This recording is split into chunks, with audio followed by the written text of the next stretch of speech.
అమ్మ లేట్ అవుతుంది, క్యారెట్ తీసుకురావే. రే ఇదిగోరా, నేను నువ్వేం తినలేదని ఈరోజు నీకోసం గుడ్డు కూర చేశాను. తింటలేమ్మా. ఏం చేస్తున్నాడేంటి? సార్, నా వైఫ్ ను ట్రాప్ చేయడానికి న్యూడ్ పిక్స్ పంపిస్తావా? ఏదో మంచివాడివని జాబ్ లో పెట్టుకుంటే ఇడియట్. నీ అంతు తెలుస్తాను, పోలీస్ కంప్లైంట్ ఇస్తాను. సార్ నేనెందుకు పంపిస్తాను సార్? ఇప్పుడే నేను డ్యూటీకి బయలుదేరుతున్నాను సార్. నేను ఏ ఫొటోస్ పంపించలేదు సార్. చూస్తారా, నీ సంగతి ఏంటో చూస్తా. ఎవర్రా? ఏమైంది అలా ఉన్నావు? ఇదేడుస్తుంది. ఆగవే,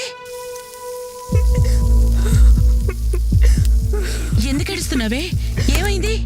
అమ్మా అది చెల్లి, ఏమైందే? అన్నయ్య, అమ్మా నా ఫొటోస్ అన్ని నోట్ ఫొటోస్ గా మార్ఫ్ చేసి సోషల్ మీడియాలో అందరికి షేర్ చేస్తానని బెదిరిస్తున్నాడు. అది నువ్వు లోన్ తీసుకున్నావంట కదా, అది రీపే చేయలేదని నా ఫొటోస్ అన్ని సోషల్ మీడియాలో అప్లోడ్ చేస్తానని వార్నింగ్ ఇస్తున్నారు. అవునరా, మేము మాయ కూడా ఫోన్ చేసి నువ్వు తీసుకున్న లోని వాణ్ణి కట్టమని గోల్ చేస్తున్నారంట, లేదంటే ఇంటికి వస్తామని బెదిరిస్తున్నారంట. నేను తీసుకున్నది 20,000 అమ్మా, కట్టింది 45,000. ఇంకా ఎంత కట్టాలంట? మరి ఏంద్రా ఈ గొడవ? చేసిందంతా చేసే లోపల దాక్కుంటా పెట్టరా, బయటికి రా.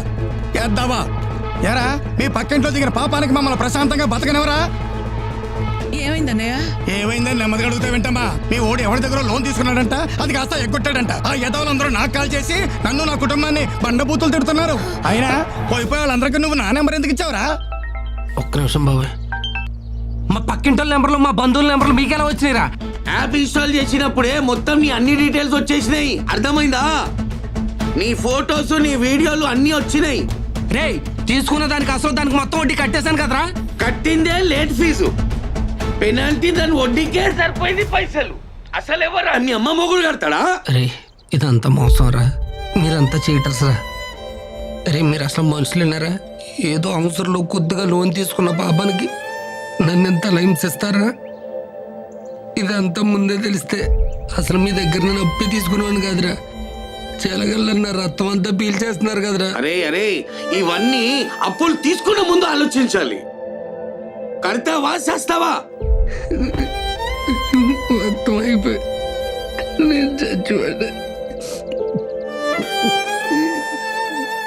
ఇలాంటి యాప్స్ డౌన్లోడ్ చేస్తే మీ కాంటాక్ట్స్, ఫొటోస్, వీడియోస్ మరియు బ్యాంక్ అకౌంట్స్ హ్యాక్ చేసి డబ్బులు కట్టకపోతే ఆ ఫొటోస్ని రాంగ్గా మార్ఫింగ్ చేస్తామని బెదిరిస్తారు. అందుకే ఇలాంటి వాళ్ళని రిపోర్ట్ చేయండి. 1930కి ఫోన్ చేయండి, లేదా మీ దగ్గరలో ఉన్న సైబర్ క్రైమ్ పోలీస్ స్టేషన్కి సంప్రదించండి. My dear friends, please be aware of cyber crimes. This is our social responsibility. Thank you.